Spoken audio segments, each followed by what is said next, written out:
Sláva rodu, jestli nás vidíte a slyšíte, přejeme vám krásný páteční podvečer.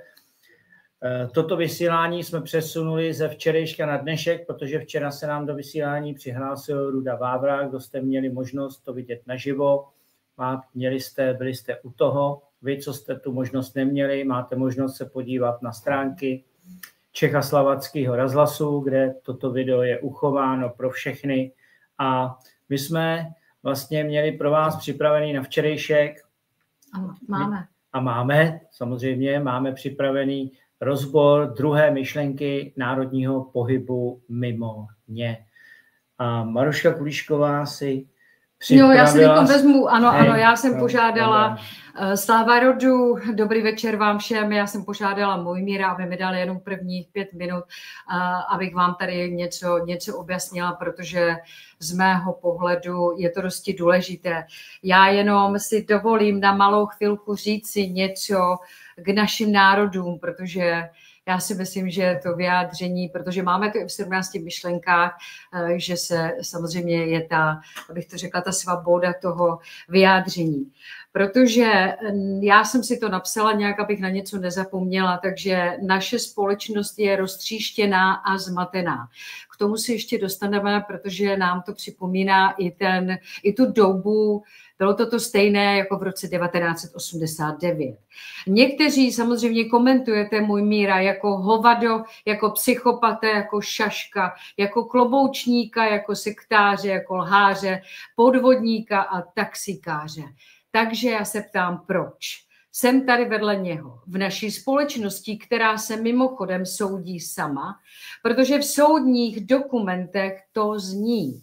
Ve jménu republiky, a to tady dáváme ten jas všem, ve jménu republiky znamená ve jménu naší společnosti, protože ten celý systém, který je nastavený, je na obrovských paradoxech.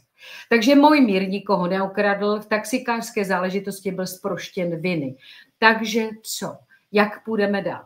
Tento člověk nemůže mít pravdu, nebo potřebuje naše společnost to vše říct jen těmi titulovanými lidmi, abyste pochopili obsah a myšlenku, kterou vám chce Mojmír s obrovskou vervou a citem pro spravedlnost říci. Kde je váš respekt k člověku, který 17 let staví a velmi vehementně dává jas o režimu politických stran a hnutí, o tom, že jdeme do záhuby, že nalítáváme na cizí projekty. To, že postavil 17 myšlenek skutečné demokracie v roce 2011, od toho se to celé odvíjí, takže je to na pevných základech. Myslím si, že bychom měli mít velký respekt.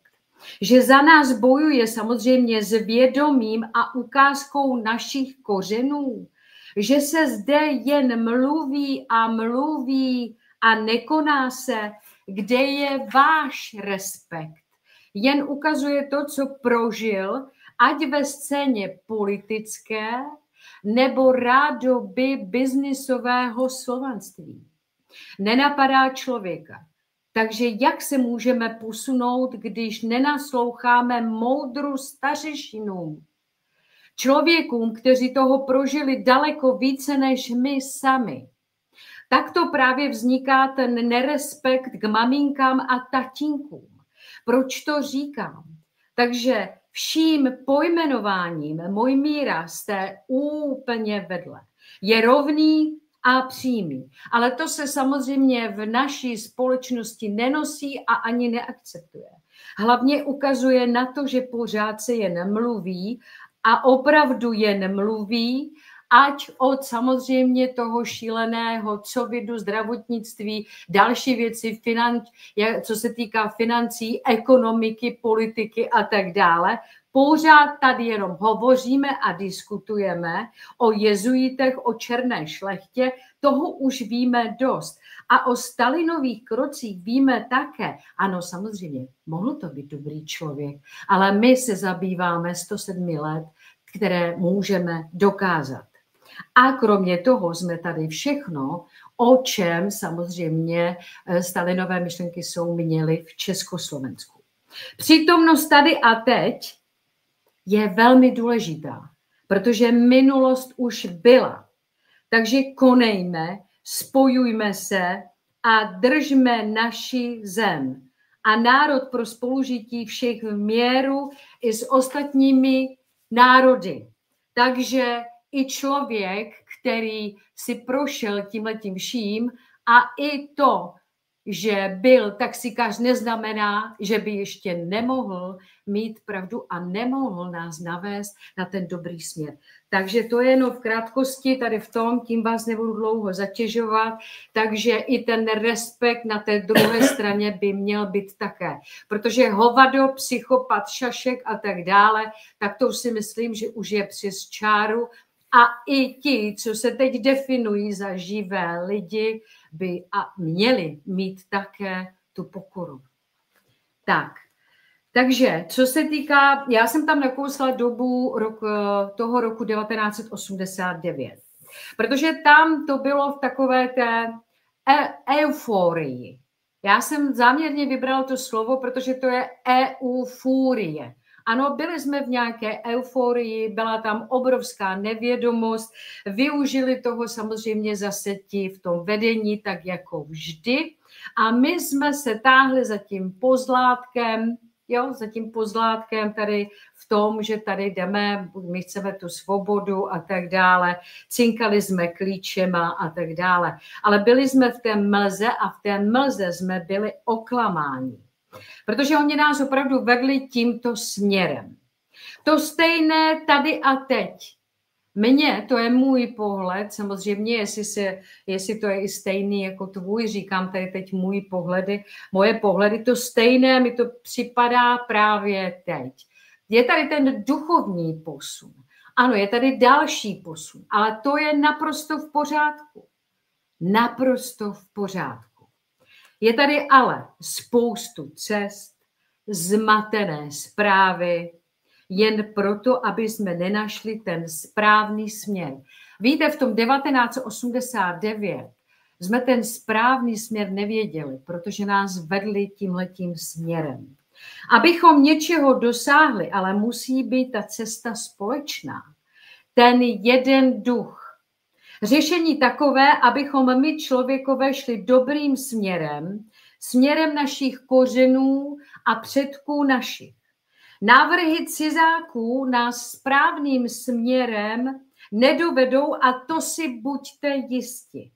1989 nás také utáhli, jak se říká, dovolím si tohleto použít, na nudli. Navařenou. Dobře, navařenou nudli. Tak ať dnes se nám nestane to stejné. Proto jsou tady a teď ty snahy Mojmíra vám tak nějak otevřít tu mysl, plus ještě pokusit se o napojení a pochopení našich kořenů a našich předků.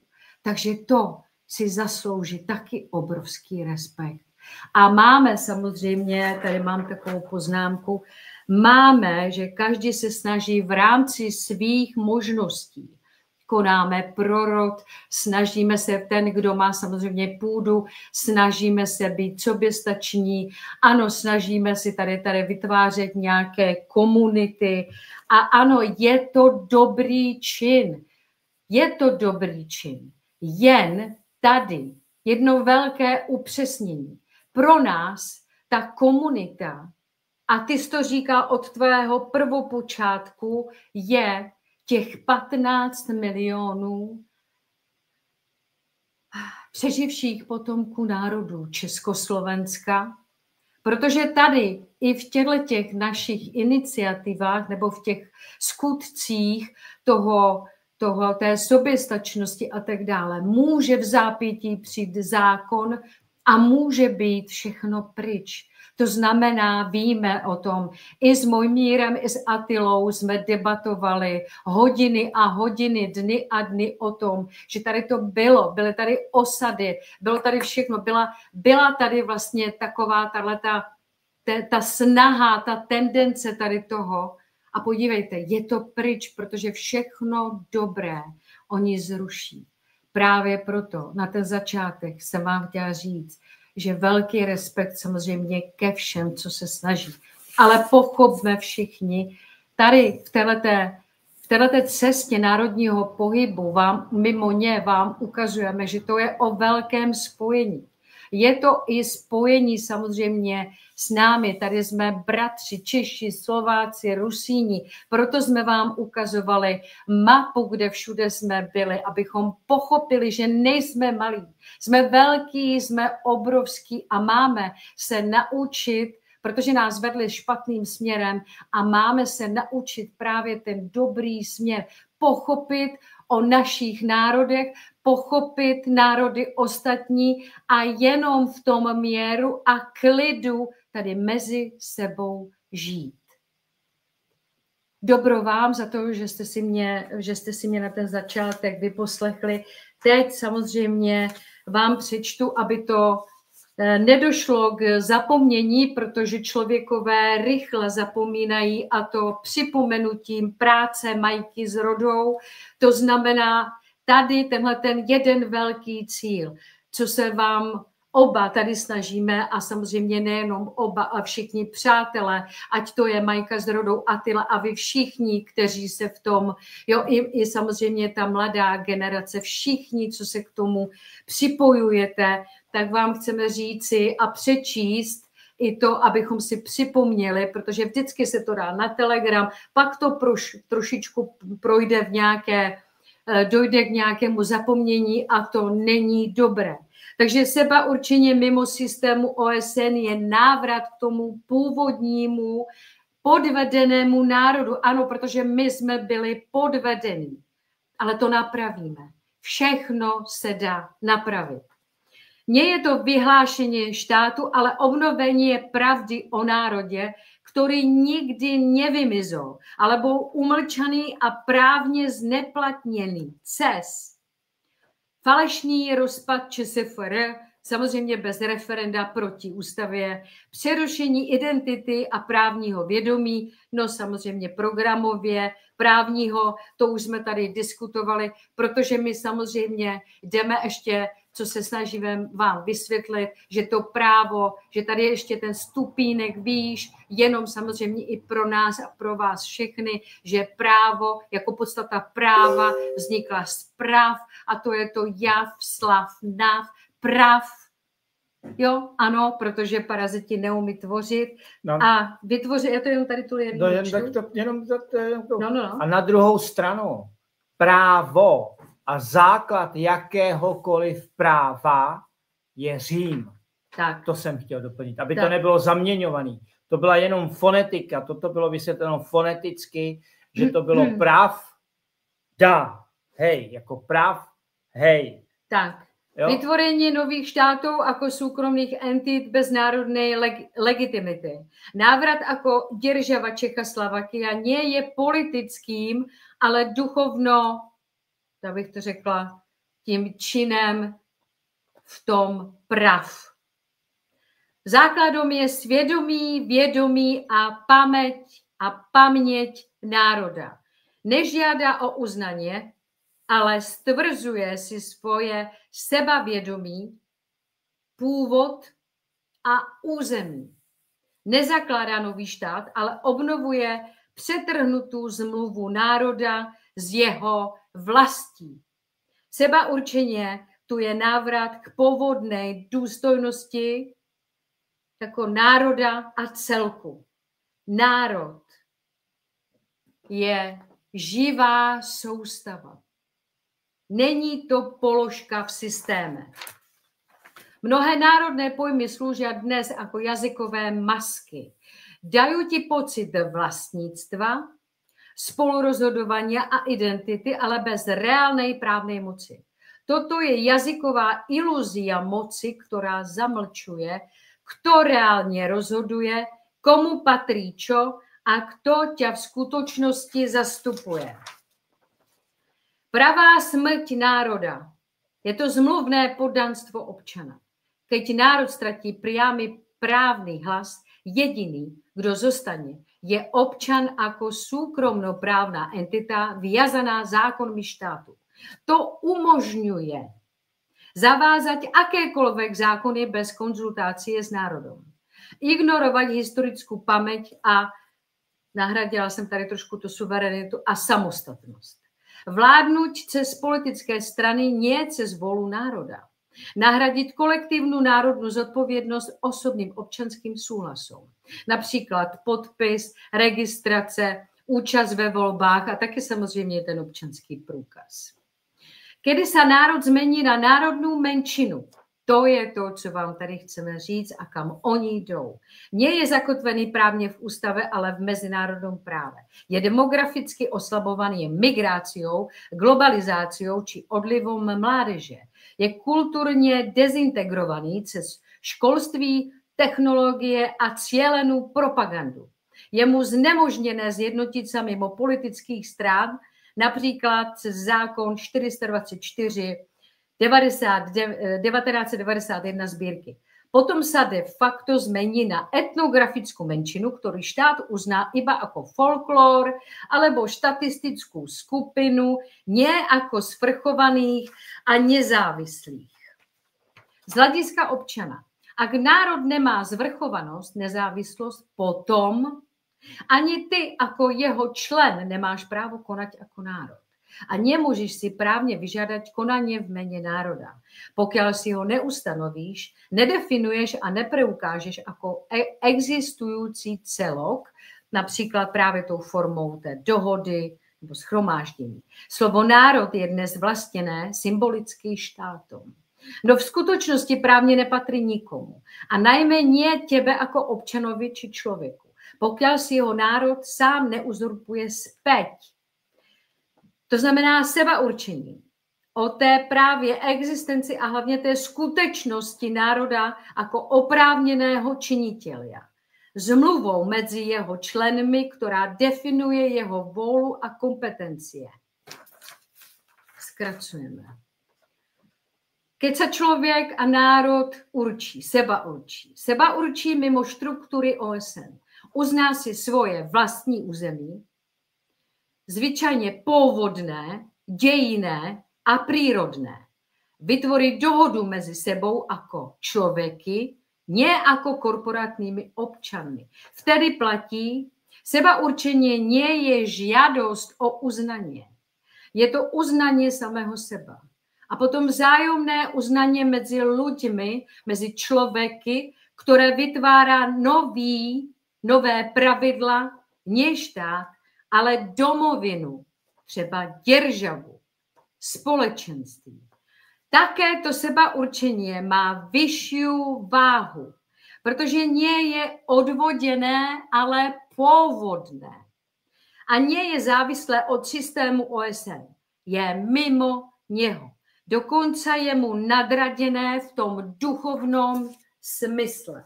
K tomu, aby to bylo jako ucelené, ten můj vstup a začátek, je to, že tady samozřejmě se píší určité věci a já vám to dám do naší mluvy. Na území státu hranice můžete založit samosprávný celek na politických základech. Přesně tak. Na politických základech. Ale na těch politických základech můžete i zaniknout. A těch důkazů máme dost. Zakládající listiny nechat schválit OSN a poté rozeslat všem státům. Ano, to jsou některé rady, které proudí tady v online prostoru. No my vám chceme říct. A řídí se jimi třeba Paramonov a další tyhle spolky. My vám chceme říct, aby tomu, protože spoustu z vás, třeba nebo ne spoustu, někteří z vás říkáte, že nám nerozumíte těm našim mluvám.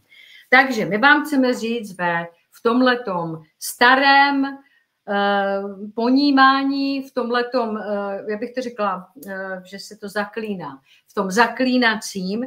Takže Zakládající listina je dohoda člověku. Preambule máme předmluvu. Ústava jsou prováděcí kony. Takže dohoda člověku je sebeurčení a dohoda našich národů. Takže tady máme dohodu člověku, to je zakládající, můžeš mi to prosím podržet, zakládající listina. Tady máme, jak říkáte vy, co jste zvyklí, preambuly, tady je předmluva, tady je ústava, tady je začátek, my jsme to začali a právě proto se tady snažíme celou dobu dát hlavy dohromady, abychom na tom všichni začali pracovat. A tady je samozřejmě pokračování, to stačí, ano, děkuji, dobroti můj míre. A tady je pokračování, to v čem třeba teď samozřejmě budeme pokračovat. A tady je to těch 17 myšlenek, které my bod po bodu budeme rozšiřovat, abyste všichni, naše celé národy pochopili, o čem vlastně tak nějak ta práce naše je. Takže to bylo nějak v té krátkosti. Měli bychom si samozřejmě se respektovat a vážit si všech, ale podívejte, tady jsou věci, které jsou tím, že my jsme všichni různorodí. Jsme všichni různorodí. Ano, jsme rozdílní. Ale tak, jak jsou jednotní oni jsou jednotní, protože v tom slově je jed a nota. Takže nota je jedovatá nota. Hej. Oni takhle jsou. Jdeme tomu ta druhá strana. Nás vůbec nezajímá už teď, po tom vědomí, které máme, kdo to je. Nás zajímá to, že my nejdeme v té jednotě, ale my jdeme v tom společenství. V tom společenství, to národní spolužití člověků a jako občan versus člověk. A samozřejmě tím, co jsme nabádali, je tam i ten stupeň vyšší a to je as jesm. To nepotřebujete mít living man, nepotřebujete mít freeman, nepotřebujete mít tady cestuj k výví trust, protože ten byl taky zneužit. Tady tohleto vůbec nepotřebujete. Máte tady žijící, tvořící a budující člověk na této zemi. Hej. Můžeš se k tomu, ne, můžeš se k tomu vyjádřit, jestli chceš. Ne, Já jsem tě požádala jenom o to, aby jsme to dali aspoň do krátkého souhrnu. Prosím, nebudeme to tady nějak tahat do nějakých agonií. Ano, tady to takhle je, měli bychom se vzájemně respektovat a já respektuji můj míra velmi, protože toho prožil daleko víc než já a když se spletu, já nemám problém s tím říci, spletli jsme se. Křivdy se mají samozřejmě narovnávat. Tohle mi dává ten největší smysl. Největší smysl samozřejmě je vždycky rod a rodina, to je pochopitelné, jako u vás všech, ale ten rod vzniká... Nesmí být výmluvou. Jak bych to řekla, ale více rodů, teď buďme pozitivní, více rodů je ten národ. Hej. A tady, když máme tady vedle sebe všichni tak krásně žijí, tak si tohle tu musíme uvědomit. A když tady budeme lítat jako lesní včelky zmatené, že jsme nějaký living man, free man a tak dále, tak takhle určitě to daleko nějakým z UPU, UCC a dalšími věcmi, cizáckými projekty nedotáhneme. Takže, jestli chceš se vyjádřit, já začnu. Já jenom, že jsou tohle jsou věci, které jsme říkali všem těm občanským aktivistům před těma 4 lety, když začal covid a hodil nám vidle. Vy všichni víte, že v roce 2021 už jsme byli připraveni nad s tou istinou nivoliče a tak dále, že se nám do toho díky tomu covidu hodili tyhle ty vidle.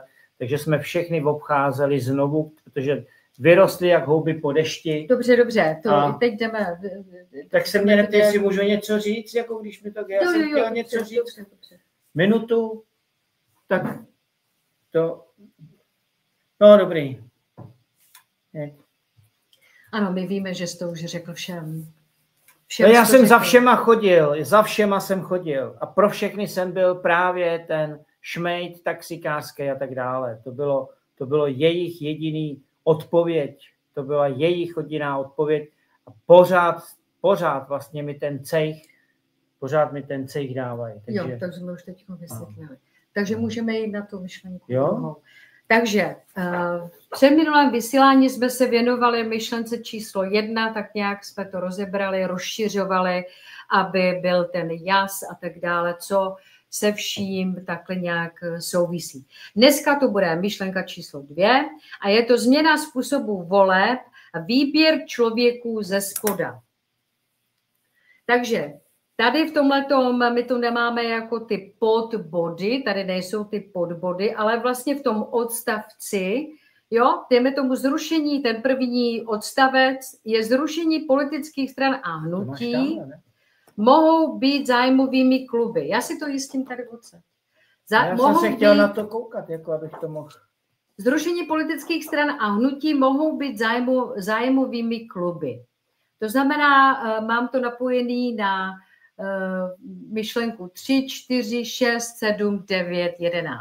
Já jenom k tomu bodu, tam bylo, my jsme to v těch 17 myšlenkách skutečné demokracie měli také tak, ale bylo to tam, že budou zrušeny v závorce, nahrazeny jako, a všichni se chytali toho zrušeného, že nemůžeme rušit politické strany a tak dále. Samozřejmě, že jsme je nikdy nechtěli rušit, ani je rušit nebudeme, ale budou to ty zájmové kruhy, jo? Kroužky šachistů, a nevím, čehokoliv, budou to zájmové kroužky, nebude to mít nic společného se vstupem do té řídící složky, a jakoby državy a tak dále. Takže to byl ten základ, že všichni hned viděli, zruší se politické strany, to znamená zrušení politických stran, jo, a tak dále, ale to dokončení je, že jsou převedeny do těch zájmových kroužků.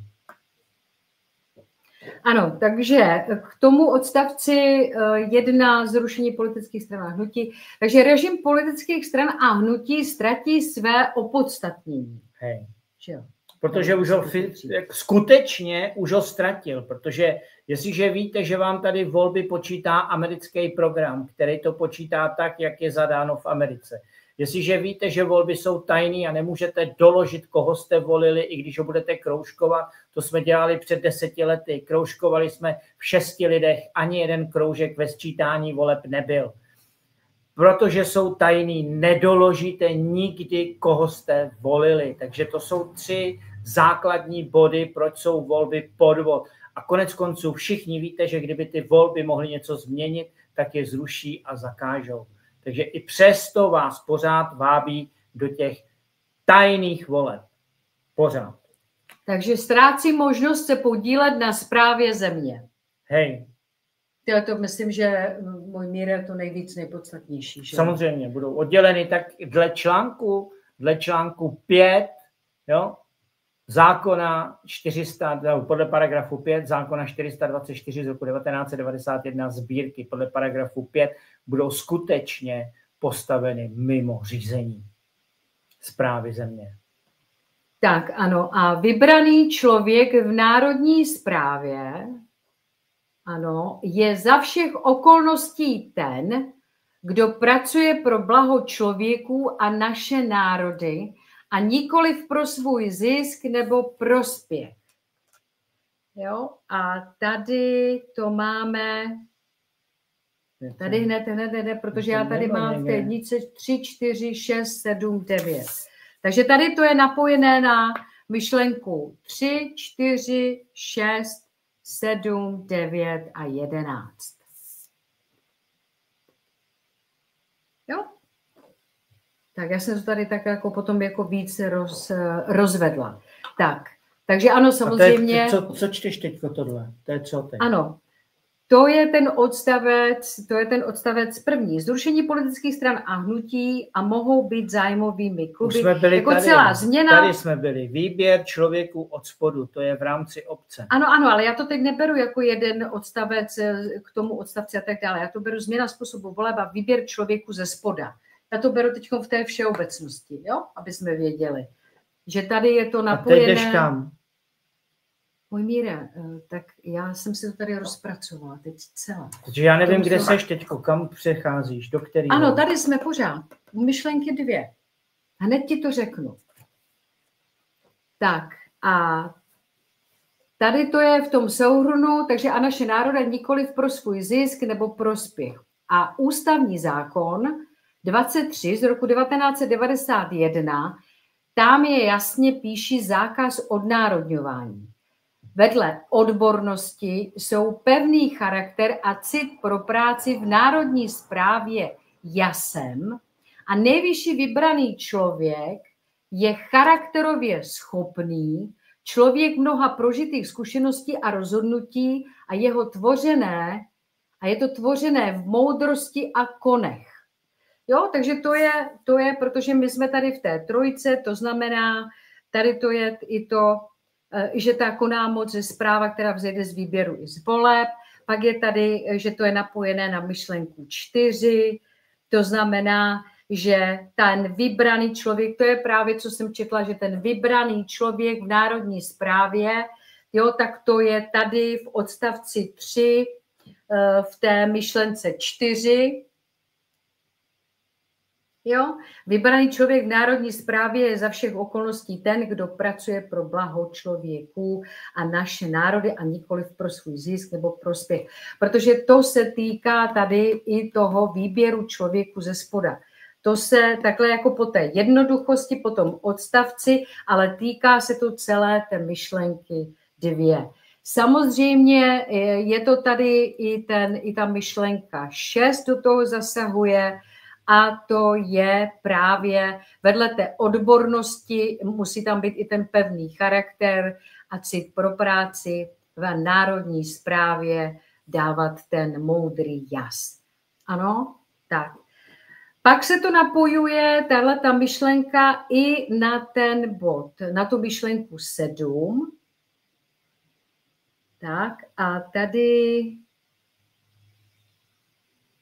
ano, že samozřejmě ten vybraný člověk do správy naší země má 100% odpovědnost za své činy, protože musí být charakterově schopný a musí to být taky člověk, který něco prožil, samozřejmě, aby se mohl v tom moudru rozhodovat, že jo. Tak, myšlenka 9, tady v myšlence 9, ano, to taky do toho spadá, do té myšlenky, protože je to tady o tom znárodnění všech bank a institucí. To také ovlivňuje samozřejmě tu změnu způsobu voleb a výběr člověka ze spoda. Tohle to vlastně taky ovlivňuje. A myšlenka 11 je ta tvorba konů a pravidel. Tak. Jo? No já nevím, kde seš, no. Dobře, tak jako já si myslím, že to...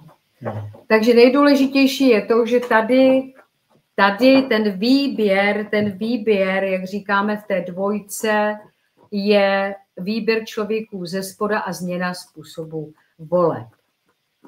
Tak. Nastavení. A jo, tady je zrušení. Chviličku. Tady to máme, jo, protože tady se to týká vlastně i zrušení všech římských vládních forem a nastavení řízení naší země.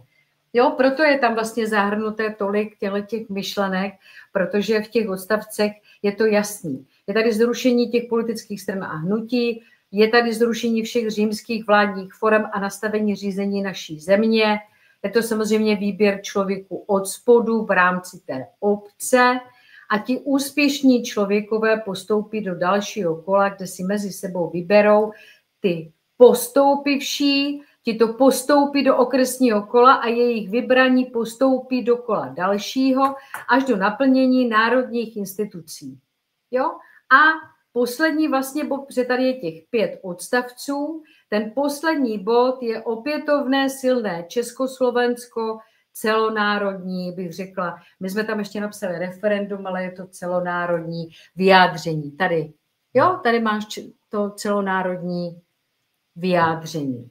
Jo, takže já jsem vlastně takhle nějak rozebrala ten bod po bodu. Tak, takže zrušení politických stran a hnutí, to jsme si teď rozebrali. zrušení všech římských vládních forem a nastavení správy naší země. To znamená, vytvoří se 100 až 200 základních konů, které se může naučit a zvládnout každý. Zjednodušení a výměna celého římského systému na kony je nutnost, jelikož všichni člověkové musí rozumět těmto konům. Právě proto, aby se mohli vždy dobře rozhodnout.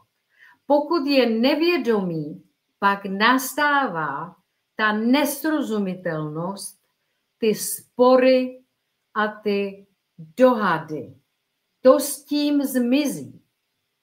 Právě, protože je to napojené i na ty další myšlenky, ten vybraný člověk do správy naší země má tu 100% zodpovědnost za své činy. Tu trestní odpovědnost a okamžité vyřazení ze správy. Korupce z hlediska práce ve správě je jedno ze závažných provinění, kterému nebude ustupováno. Další, co je na to napojené, jsou i ty plody naší země. Tohle to všechno souvisí s tím nastavením. Plody naší země patří všem člověkům. Tvorba konů a pravidel. Nejvyšší listina. Ta nejvyšší listina pro nás je dohoda člověků. Je nutná, ale spolupráce samozřejmě nás všech, kteří se chtějí na tomto podílet a tvořit. Protože ten současný římský paskvil bude postupně nahrazen kony. Nastavení správy země. Je to národní spolužití člověků. To je ta forma, kterou vám neustále představujeme. V jednoduchosti a dobré spolužití s národy ostatními. Jen v měru. Svoboda žitia všeho měra. Žádné válečné triky a zastrašování. Žádné soukromé nadřazení a korporátní uspořádání. Žádná zisková agenda. Žádné zasahování do vnitřních záležitostí državy. A to je ta dohoda člověku.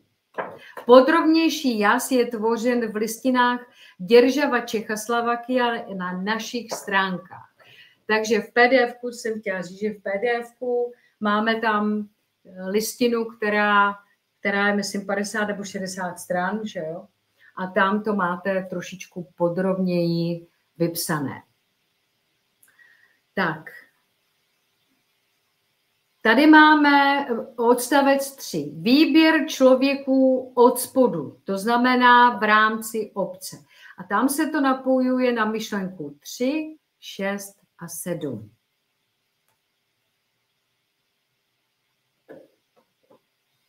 Jo? Takže to tady máme výběr člověku od spodu. Chceš tomu něco říct, tomu výběru od spodu? Já jenom, že všechny tyhle ty věci budou probíhat úplně zcela jinak, než dosud jste schopní v uvozovkách vlastně jakože vnímat, jo? Protože to, že jsme tady vyjmenovali, že všechny ty volby jsou tajný, že je to podvod, že to sčítají a tak dále, že jsou dvoudenní a tak dále, to všechno bude odstraněno, protože ten výběr na tom od spodu, od té vesnice, bude probíhat veřejně. Bude to veřejný výběr, bude to plachta, na který bude 100x100 men všech těch spolužitelů celé vesnice. To znamená, každý, kdo dovršil věku 18 let, může volit a může být vybrán, nebo může vybírat a může být vybrán. To jsou ty základy, že všechno probíhá veřejně v jeden den. Hej, ten den bude svátek, stejně tak, jako máme svátek v tu sobotu, když jdeme, jak se říká, vědomě ztratit občanské průkazy na ty policejní stanice, tak stejně tak výběr od spodu na těch vesnicích i všude bude probíhat právě ve sváteční den. A protože to už bude náš svátek, tak to bude pracovní den, protože jdete odvést tu práci. Hej? Protože i to je to odvedení té práce, že se podílíte na té práci, na té vesnici, proto to bude pracovní den, který se stane svátkem a bude to veřejný, takže budete mít plachtu, kde budete mít 100 men a vy si vyberete, u koho budete, komu dáváte ten svůj, když to řeknu, nechci říkat hlas, ale ten výběr, komu dáte, koho jste si vybrali. Jo? A na základě toho ten samý den bude vyhlášeno, kdo byl vybrán, jakým počtem těch hlasů. Za tímto člověkem se dojde ten den a bude mu dáno, když bych to řekl, 3 dny na rozmyšlení, jestli to vezme. A víte, jak to bylo v tom Marečku, podejte mi pero. I kdybyste mě rozkrájeli na takové nudličky, toho Boh dá nebude, abych tam šel. Ale když to porovnáte, že tam bylo řečeno, no přeci nechceš, aby nám vládnul hujer, tak tam půjdou ty slušní lidi. Hej?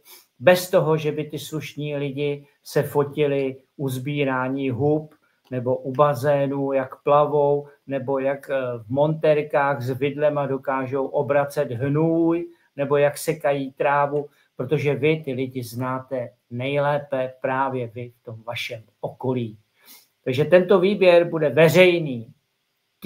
Těchto 10 lidí, těchto 10 vybraných člověků usedne k takovému stolu, kde se jich vejde 10 a před všemi veřejně z těch 10 na 10 vyberou toho jednoho, který půjde a bude vlastně jednat v tom vyšším patře té správy.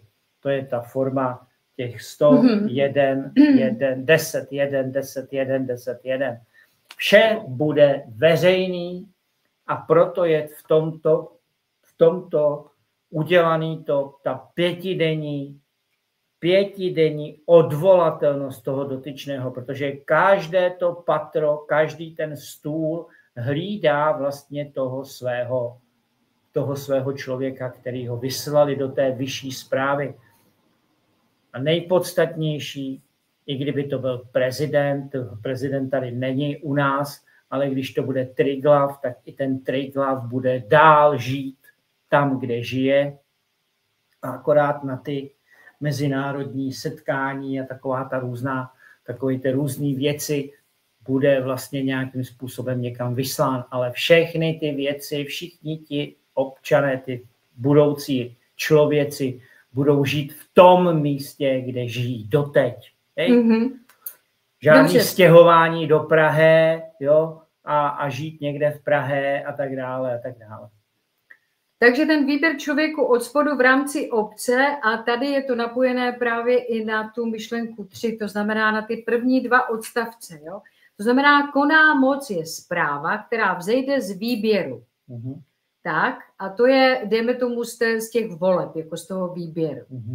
A výkonná a soudní moc vzejde z výběru v každých složkách správy země. Tak, protože jednak vy už víte, že jsou tady možnosti a schopnosti člověka číst karmu, auru a tyhle ty věci.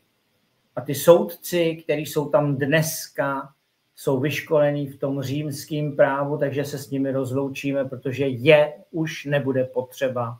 Hej? Jejich celoživotní úpisy pod barem a tak dále, ty sliby mlčenlivosti už nebudou potřeba, protože ty místní, jak bych to řekl, ty vesnické soudy už budou na jiném stupni myšlení, vývoje a na základě toho i rozhodování. Takže to všecko bude úplně jinak. Ano, to je. Takže ten si budou volat, tak, když se budeme bavit v policejních složkách, třeba když máte policejní složku a tak dále, dnešní, když bych to řekl, služebnou policie České republiky, jakože, tak ti, kteří tam mají služební trvanlivost 5 let, mají 5leté zkušební, nebo už mají projetou 5 let, mají 5leté zkušenosti, hej, tak z těch si budete vybírat vy sami na té policejní stanici. Vy sami, policajti, si vyberete toho, komu věříte nejvíc, kdo je ten nejlepší z vás, který tam 5 let maká a tak dále. A tímto způsobem to půjde stejným způsobem až do těch nejvyšších složek. Nebude to, že vám ředitel nebo že vám ministr vnitra bude dosazen politicky a bude to čistit od zhora, ale půjde to celé od spoda. To znamená, od policejní stanice si vy vyberete svého náčelníka policejní stanice a ten náčelník se bude stýkat s dalšími těmi náčelníky těch policejních stanic a když se vám na tom náčelníkovi nebude něco líbit, vy, kteří jste ho vybrali, vy ho budete hnát k zodpovědnosti, za váma se bude chodit zpovídat a stejným způsobem ho i vy odvoláte, protože neplní a není čistý. Už to nikdy nebude od zhora, ale bude to od spodu. Mm-hmm. Takže ten výběr člověku od spodu, tak ten je spojený i s myšlenkou 4, to znamená, tady, to už si ale řekl, odvolatelnost je během celého času práce vybraného člověka. A také během 5 pracovních dnů je odvolaný, anebo tam bude dál potvrzený. Tak a druhý odstavec, odvolán je rovněž i tehdy, když ti, kteří ho vybrali, se usnesou na jeho odvolání pro špatnou vykonanou práci či z jiného důležitějšího důvodu. Vždycky bude ale následovat to, že si ho zavolá ten daný, když bude ve 3. stupni, tak si ho zavolá 2. stupeň, když s ním nebude spokojený, nebo si ho zavolá i ten 1. stupeň, anebo si ho zavolá i ta, když bych to řekl, ta vesnice. To znamená, každý stupeň má možnost jej odvolat. Buď to bude těch 10, který ho delegovali výš, anebo to bude ta vesnice, která ho delegovala výš. Ale vždy to budou ti, kteří ho vybírali. To znamená, jestliže z 10 ho 4 nevybírali, tak ho nemůžou ty 4 odvolávat. Hej, to je ten základ. Když víte, kdo koho volil, pak ho ti, co ho volili, mají právo odvolat. Je to tak, je to srozumitelný. Dneska nevíte, kdo volí politiky, dneska nevíte, kdo je volí a dneska je tam i ta neodvolatelnost toho politika. Protože nevíte, kdo ho volil a tak dále. Tyhle ty hlášky, které měl pan Okamura před 12 lety, když jsme mu tohleto vysvětlovali, takže bude vyhlašovat referendum. Referendum bude trvat 6 měsíců, než se seberou hlasy. Pak to referendum nebude platný, protože do toho někdo hodí vidle blbejma otázkama, ble. Uplyne rok a ten politik tam sedí celou dobu. My jsme toto už vysvětlovali i panu Okamurovi, taky v úctě. Dokonce i ve studiu paní Jilkový máte slovo, i panu Knižákovi taky ve vší úctě. Všem jsme všechno vysvětlovali ve vší úctě i s tou pokorou. Hej. Všichni se jenom vysmívají. Nebo vysmívali. Tak, takže a jo, ano, ještě je to spojené s tou myšlenkou číslo 6, to znamená, čím vyšší úřad, tím vyšší zodpovědnost, kterou nese vybraný člověk do národní správy. To je tady hned první odstavec. Samozřejmě, čím vyšší post, tím větší zodpovědnost a i vyšší trest za zneužití toho postu, do kterého byl delegován. Jo? To znamená, ne, že se to bude zametat, protože ho nebude nikdo krýt ze zhora. Žádný krytí ze zhora, ale všechno si budou hlídat ty stoly, které delegovali toho dotyčného člověka do toho nejvyššího patra. A veškerá rozhodnutí, veškerá zasedání budou veřejná a dohledatelná. To znamená, jakékoliv hlasování, jak kdo mluvil v ten projekt, v ten a ten program, proč volil, vybíral toto. Všechno bude dostupné. Všechno bude veřejné a proto tam bude ten dozor té veřejnosti. A budou-li tam neschody s těmi, co si toho dotyčného vybrali a delegovali, pak se bude zodpovídat přímo jim. Během 5 pracovních dnů může být nahrazen, vyhozen i potrestán. Protože když se vrátí do té vesnice, tak ho bude právě jakoby v uvozovkách soudit ta vesnice, které udělal to špatné jméno. Kam se vrátí a bude mít z té ostudy kabát. Tak a samozřejmě pak je tam spojení na myšlenku číslo 7, to znamená, korupce z hlediska práce ve správě je jedno z nejzávažnějších provinění, kterému nebude ustupováno. Je tam trestní zodpovědnost. To znamená, i v tom všeobecném měřítku ta koná a výkonná soudní moc je správa, která podléhá trestní zodpovědnosti, protože teď si tam dělají všichni, co chtějí, že jo? Mají imunitu, která jim padne v momentě, kdy to bude po našemu. Jakákoliv imunita, sice nevím, co to je, asi jsem chytil nějakou imunitu, jak říkají v těch filmech, v těch hláškách, těch českých filmech, tak jakákoliv imunita bude bez imunity. Jo? To znamená, bude se tady žít bez imunity. S plnou zodpovědností člověka, protože člověk, a to říkáme všem, vy, kteří jste přeživší potomci národů Československa a žijete zde jako člověk, vy máte daleko větší zodpovědnost. Vy se chováte a musíte chovat daleko více zodpovědněji. Neděláme to, že jsme člověk proto, abyste mohli vesnicí profrčet 120 a policajtům na konci říct, já nejsem občan, já jsem člověk. Hej? Nic takového člověk nedělá. Člověk se chová plně zodpovědně za své činy, protože nemáte jako občan tu pojistku na blbost. Každý občan má pojistku na blbost.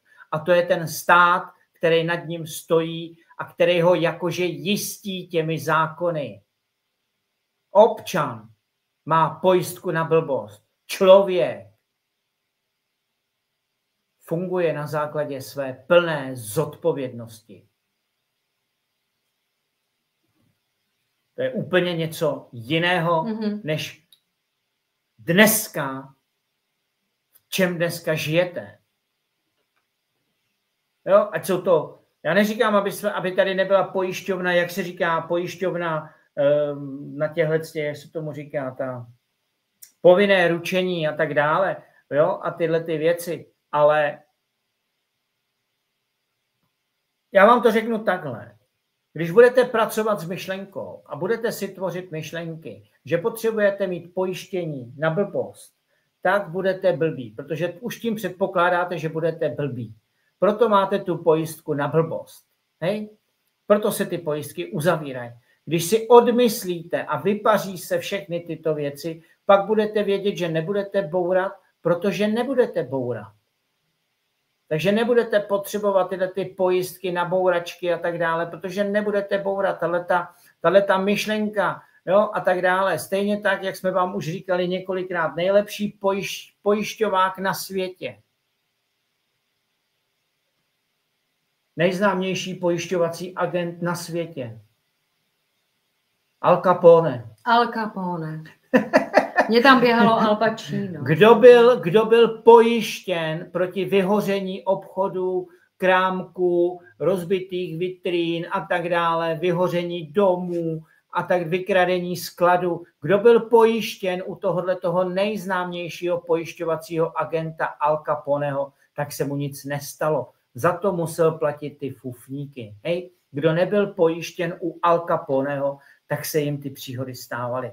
Takže to je takový ten příklad toho, co jsou ty pojišťovny, jak ty pojišťovny fungují, na základě jakého principu. Už to, že jdete na tu pojišťovnu se pojistit na tu blbost, už se usvědčujete z toho, že jednoho dne budete za toho blbce. Jo? Proti blbosti, tak pracuju tak, jak to je. Tak to říkám, je to možná trošku ostrý, ale to jsou ty skutečnosti. Tak ano, pak tady máme v ten odstavec 4. a to už jsme o tom hovořili, to jsou právě ti úspěšní člověkové postoupí do toho dalšího kola, kde si mezi sebou vyberou ty postoupivší a tak dále. Jo. Ten postoupí do okresního kola a ten klíč, jak jsi říkali, je vlastně 100, 10, 10, 10, 10, ano, přesně tak. Takže to je tenhle ten odstavec a stačí vlastně maximálně 5 kol. Hej. No, takže tady v tom a tom. Tak a tady k tomuhle samozřejmě tato myšlenka je napojená na myšlenku 3, 6 a 12. Takže v té trojce, tak samozřejmě, protože to je vlastně ten odstavec je o tom výběru těch člověků a tak dále. Takže tady je to v té trojce ten odstavec to, že ta konná moc je zpráva, která vzejde z výběru, že jo, ano, tam se bude vybírat z těch voleb a výkonná a soudní moc zejde z toho výběru v těch každých složkách správy země. To znamená, to si říkal, že vlastně třeba i ten příklad policie, že si budou vybírat vlastně tam. Kdo tam bude 20 let a bude mít 20leté zkušenosti v tom vedení, tak si to vedení vybere, kdo bude zastupovat tu policejní stanici u té vyšší instance, na tom vyšším postu a tak dále. Ale bude to odděleno od té moci soudní, hej, bude to odděleno od té moci soudní a bude to odděleno od té moci politické. Jo? Nebude politicky dosazovaný ředitel jako policie, nebo jak oni to mají teďko, on je to ministr vnitra a zároveň, no takže je to ředitel ministerstva vnitra, policie a tak dále. Takže nebudou to dosazované politické figurky, hej, nebudou mít nic společného s politikou, stejně tak ministerstvo spravedlnosti, hej, nebude existovat vlastně, protože to bude zcela něco jiného a nebude to dosazovaný, jo, nebude tam dosazovaný ministr, nějaký politik, jako je to dneska. Dobře vidíte, k čemu dochází. Takže zcela něco jiného. To je právě to, že ty vazby komplet budou zpřetrhaný a nebudou jestvovat. Nebudou tady vůbec, nikoho už nikdy nenapadne, aby se soudci setkávali s politiky na mejdanech, na nějakých setkáních tajných, na nějakých horských právníci a tak dále. To bude úplně něco jiného. Ty právníci už tady ani nebudou. Už je nebude potřeba. Přesně tak. Tak a to se týká samozřejmě i té myšlenky 6, takže to jsme už ale řekli, ale čím vyšší úřad, tím vyšší zodpovědnost, kterou nese vybraný člověk do národní správy. Je nutností řešení věcí z hlediska moudrosti i se získanými životními zkušenosti a selhání takového člověka je selháním, které je již v počátku bráno jako podvod. Tak. No, takže to se týče tady toho, jak bych to řekla, jak ty jsi říkal, tam musí být ta trestní zodpovědnost, musí se zodpovídat za to, protože právě proto dnes jsme v takové situaci, v jaké jsme, že si tady samozřejmě všechny tyhle ty orgány dělají, co chtějí. Protože jsou krytý zhora. Vy teďko víte, že se vrátil ten mladík, co uplatil těma bitcoinama, že ho teďko zatkli a tak dále. A už se veřejně mluví, že se toho soudu ani nedožije, protože oni ho ze zhora smetou. Kdyby začal povídat a tak dále, takže upadne, uklouzne ve sprše, uškrtí se nebo se oběsí na kaničce od boty, který tam nemáte ani, ale na něčem se určitě oběsí a tak dále, protože když začne porážet podívejte se, i ten, jak on se jmenoval, Rád, i ten Rád vlastně, jo, mlčel a odseděl si to, že bral úplatky za ČSSD, aby nepoškodil ČSSD, protože tyhle ty úplatky se nosí potom na to vedení ČSSD a tak dále, těch 7 litrů vína, že jo, těch 7 litrů vína, co měl v té flašce, v té krabici a tak dále, tak mlčej a tím si zachráněj jakože život. Byl chycenej, odtáhli ho, mlčel, odseděl, jo, a teď se zase dál snaží nějakým způsobem čerpat od toho ČSSD a od těch lidí, který přikryl, nenaprášil, jak se říká, tak teď od nich kasíruje ty prachy zpátky a tak dále. Takže tohle to skončí. Tohle to skončí, to přestanou tyhle ty vazby, absolutně tady nebudou tyhle ty vazby vůbec. No a samozřejmě to souvisí i s myšlenkou 12, protože to je to soužití a souručenství je základem našeho života. To národní spolužití člověku je to myšlenka 12 a je to odstavec 2. Jo, takže národní spolužití člověku a soužití a souručenství, tady odstavec 2. Takže to je samozřejmě to, o čem se tady celou dobu bavíme, je to o té skladbě toho, jo, jak se bude postupovat, takže trestní odpovědnost, musí to být charakterový, jo, dobře založen člověk, musí taky už něco prožít, jo, musí rozhodovat v moudrosti. Jo, musí taky projevit ten charakter v těch vypjatých situacích, stejně tak, jak se nám teď ukazuje, jaký kdo projevil charakter. Vy dobře teď víte, že tyhle ty sestřičky, které vám mluvili o tom, že covid je podvod a tak dále, tak okamžitě skočili na kandidátky politických stran, okamžitě do vole, protože my jsme vám ukázali, že ten covid byl podvod, my, sestřička ta a hurá na kandidátku politické strany, aby se to zase ututlalo. Máme tady 4 roky a nikdo neodnesl škody, nikdo nenahradil úmrtí těm rodinám, který tady díky této vakcinaci se pochovali. Je to 35 000 obětí, to znamená, to byl ten nárůst těch úmrtí, těch lidí, kteří po očkování, jsou to fotbalisti, hokejisti, sportovci, špičkoví sportovci. A 4 leta se nic neděje, jenom se o tom kecá a dělá se z toho politika. Hej, to bylo to, co nám hodilo vidle právě do té naší cesty, kterou jsme měli už rozjetou, to znamená listina nevoliče, jo, občan, který nevolí a ukončuje ty občanskoprávní spory a teda ty smlouvy a tak dále. Do toho nám tyhle ty covidoví youtubeři, jo, jednoho jsme měli včera ve vysílání, takže ty nám do všeho hodili 4letou brzdu odvádění pozornosti od té skutečnosti, kterou vám říkáme, že tady už nepotřebujeme politické strany, že jdeme cestou národního pohybu mimo ně, to znamená i mimo tyto youtubery, jako který si tady vytvořili 3 Československa, zesměšnili myšlenku Československa, pak se tady staly tyhle, jak jsou tam ještě ty, málem bych zapomněl na tyhle ty LVČR, na tyhle ty macháčkovce, hej, když bych to tak řekl, na ty, který se tady jeví jako těmi suverény, všichni mají za úkol zachovat občana a ten občan bude mít nad sebou i v tom LVČR toho svého generalisimuse macháčka, který už teď je tím generalisimusem a ten jedinej, který má vlastně tuhletu jakože ČSR, kde už má ty občany, kde už má tu vládu sestavenou a tak dále.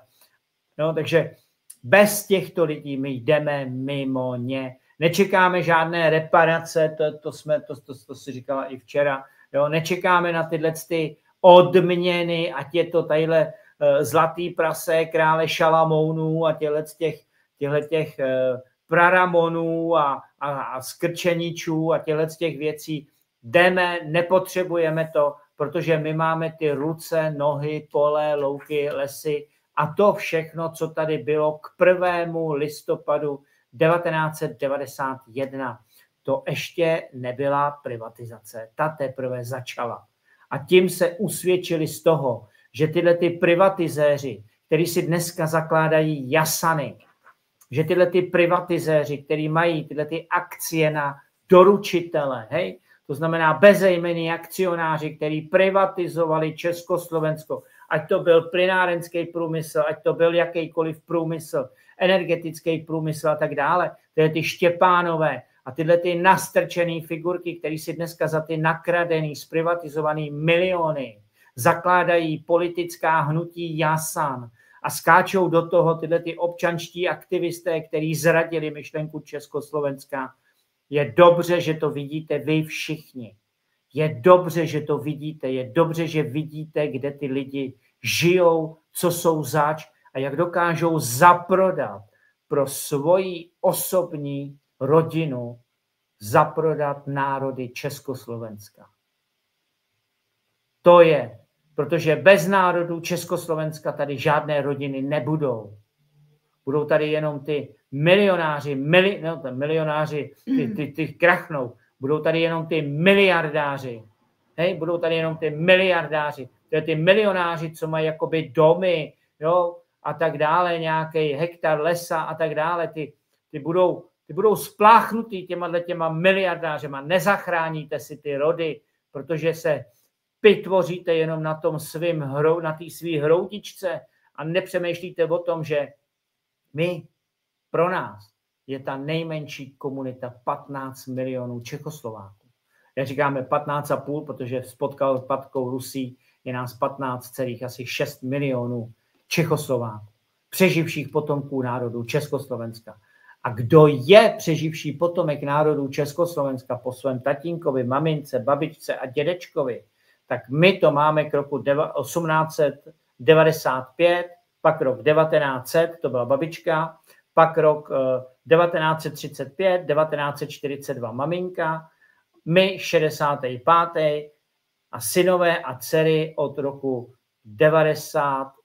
88, 92 a 94.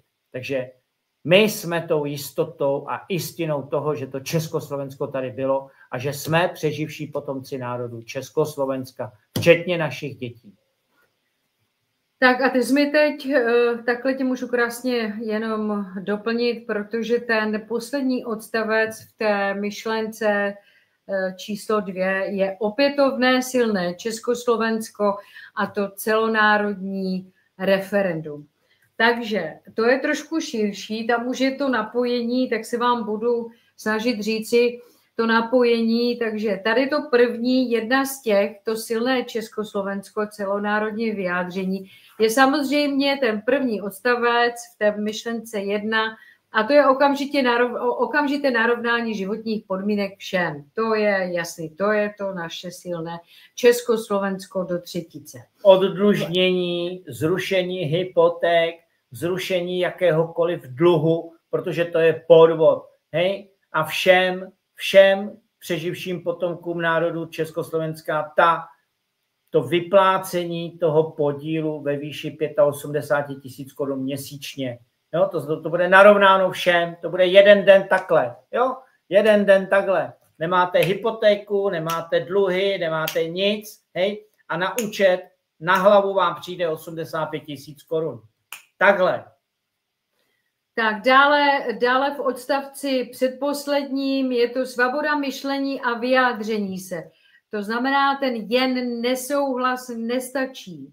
Je potřeba dání lepšího řešení nebo lepšího návrhu. Víte, ono jednoduše se řekne, no to není dobrý a to je špatný a vždycky je lepší, když dáte třeba něco lepšího, protože přece u žádného člověka nemůže být nějaký problém říci, ano, je to lepší, tak bychom se spletli, je to lepší, jdeme třeba tady tímhletím tvým návrhem, nebo tvou cestou. Ale protože to bude probíhat veřejně, tak to budou všichni moci posoudit. Hej? Všichni to budou moci posoudit. Ano, bude tam větší jas. Tak, pak ještě ten odstavec poslední a to je vždy jednat ve smíru. Samozřejmě to se dotýká vlastně ta myšlenka 2, tady té myšlenky 1. Pak je to propojené s myšlenkou 3.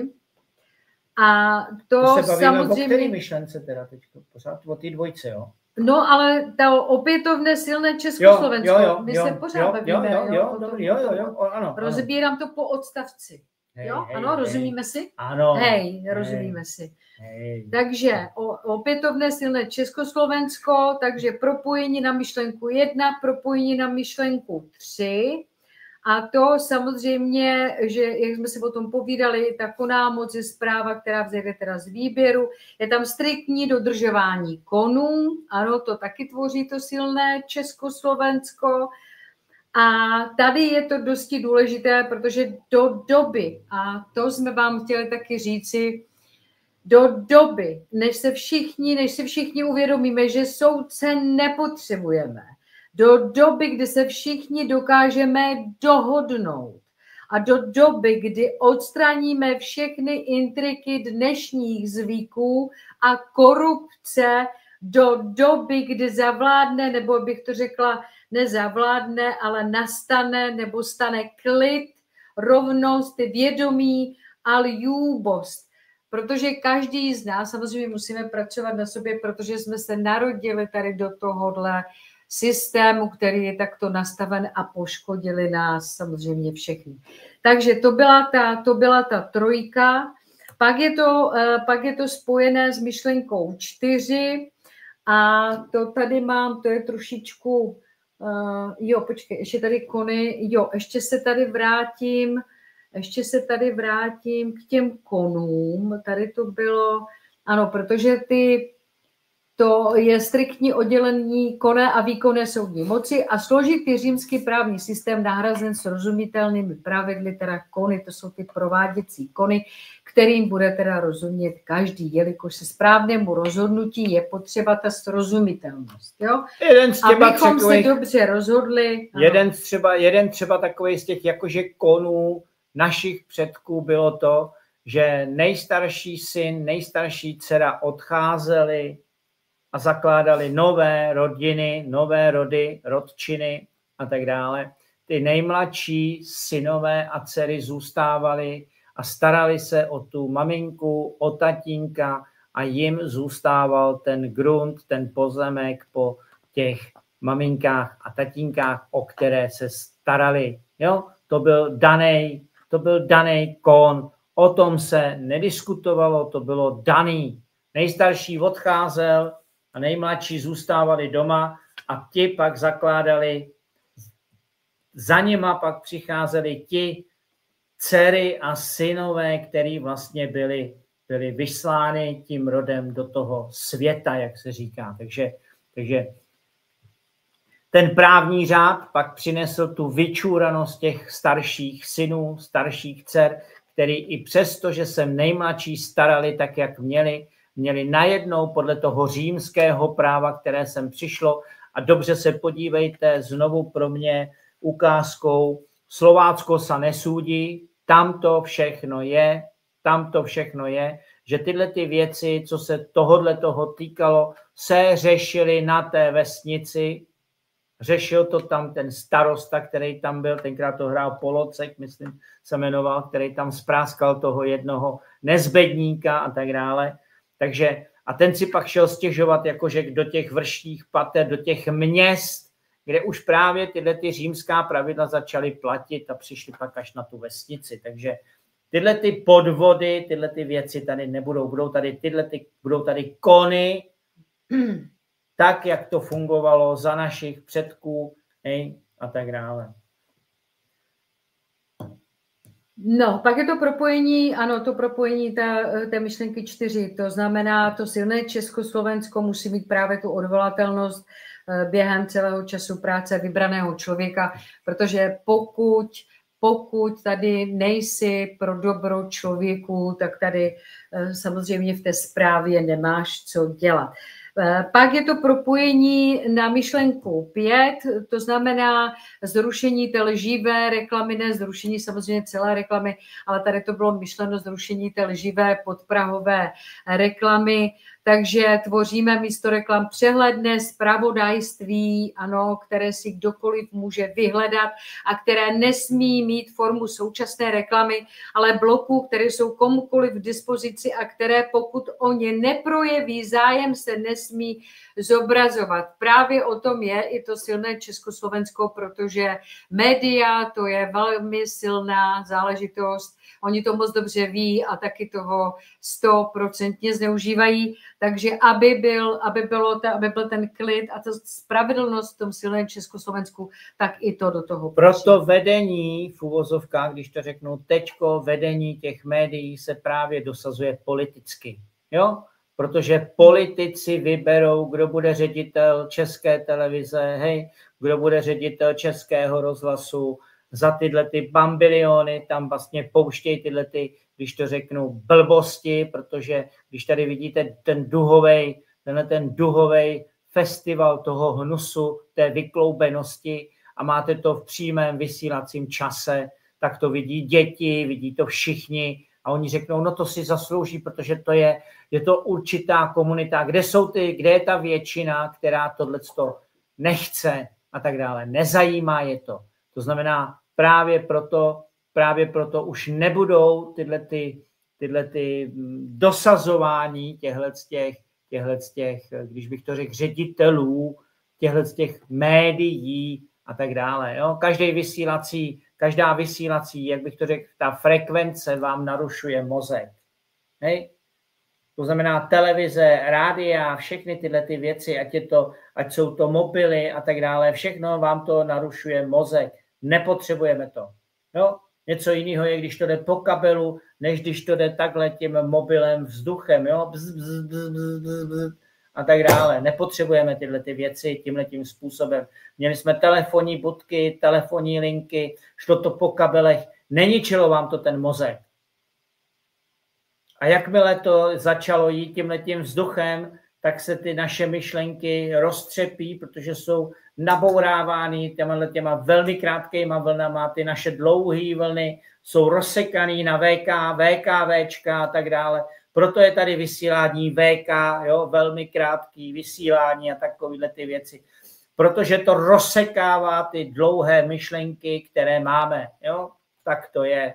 Proto i kdyby VKčko nevysílalo na tomhletom svobodném vysílači, hej, tak by si ho BISka musela vyrobit a vysílalo by to z baráku BISky, ale protože je tady svobodný vysílač, jo, protože tady ten svobodný vysílač je, tak to BISka nemusí vysílat ze svého baráku, ale vysílají to z tajného místa a svobodný vysílač to přinese k vám jako ty zaručené zprávy. Jo? Zprávy VKčka jsou jako zprávy 100+1. Když jsme si přečetli, tak jenom 100+1 mělo pravdu. Jo? Za Komančů, to byl takový časopis, kdo si to pamatujete, tak jenom časopis 100+1, tam byla pravda zaručená. Jo? Takže to jsou ty věci. Určitě, takže tady je to i napojení, tady to mám i napojení na myšlenku 10, protože, no ano, to k tomu se ještě dostaneme, ale všechna média musí tvořit pravdivě a za pravdivost zpráv musí nést taky tu trestní zodpovědnost, že jo, takhle. Kdybyste se dneska podívali na studio Midgard, tam mělo by nést právní zodpovědnost, na studio Klatovi, na studio tadyhle, když to řeknu, právě VKčka a na tyhle ty studia a měli by být hnaný k zodpovědnosti za to, že lžou, za to, že zavádějí v omyl, za to, že zamlčují, že je tady cesta národního pohybu mimo ně a místo toho vám tady ukazují agendu živých lidí, živých mužů, živých žen a diplomatické pasy těch blbečků, který sem přicházejí s těma západníma projektama, který jsou napojený na Vatikány, na Mota Proprio a na všechno tohle ten hnus, který celý svět tady otročil. Je krásný, že všichni vědí, že to dělají jezuiti a tak dále. Přesto sem s těma programama lezou a přesto vám ty programy tady ukazujou. Takže, a dávají to vlastně ty obrazy do té mysli. Tak, ano, tak přesně neskutečný. Tak. Takže pak je tady další napojení, toto silné Československo, ten odstavec silné Československo, je tam napojení i na myšlenku 6. A to samozřejmě, aby bylo to silné Československo, tak vedle odbornosti jsou zde nutný jako ten pevný charakter, cit pro práci v národní správě a tak dále. V té národní správě tam musí být i člověk, který má získané takové ty životní zkušenosti a ty prožitky, aby moudře rozhodoval. A jo, jasně. Tyhle ty odborníci, dobře víte, že dám příklad odborníkům.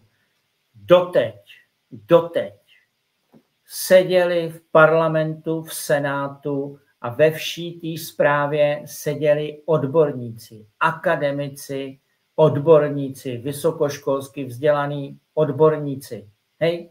Vypěstovaní jak žampioni tím organizovaným zločinem. Ruku v ruce Jdou odborníci, kteří si dneska zakládají politické strany a politická hnutí. Byli to ti, kteří na základě privatizace privatizovali. To znamená, rozkrádali, pirátsky ukradli a ty si dneska zakládají politické strany a politická hnutí. Jeden z privatizérů Michal Chlad, další z privatizérů pan Štěpán. To byli odborníci, kteří nebyli v politice, ale vydělávali miliony a miliardy na tom, že mohli na základě politických zákonů privatizovat národní majetek všech nás, přeživších potomků národů Československa. Dneska si tito privatizéři zakládají politické strany a jdou do těch voleb, aby tady udrželi ten režim těch politických soukromých právnických osob. Takže Jasan. Aby tady udrželi ten směr toho tak zisku, je tady, přesně, té chamtivosti. Tak je tady Jasan, který za akcie na doručitele, tyhle ty milionáři si teď zakládají tyhle ty politické strany, politická hnutí a verbují tam nové, když bych to řekl, tyhle ty obličeje, mně se nechce říct ani už obličeje, protože někteří jsou to ksichty, ale ty obličeje, ty nové tváře, které se tady během 3-4 let jak rychlokvašky vykvasily, aby vás teďko lákali, abyste šli stvrdit svojí účastí ty podvodné, tajné, anonymní volby.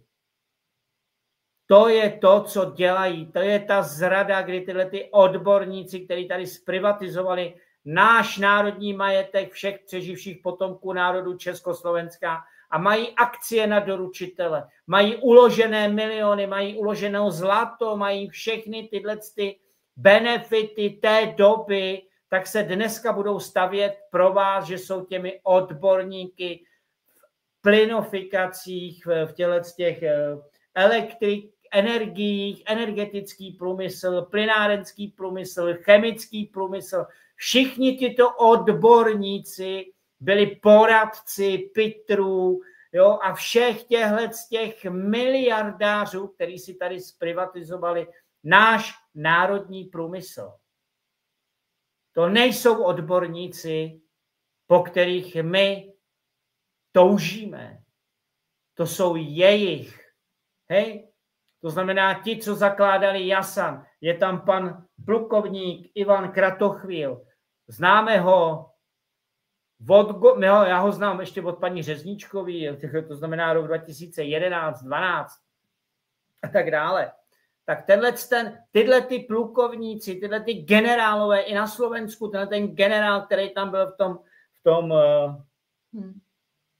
Rožmberku, myslíš? Hej, v tom Rožmberku. Tak ty všichni tady 33 let stvrzujou podvod, který se tady stal, a to byla ta vlastizrada a velezrada. Byli činní před 30 lety.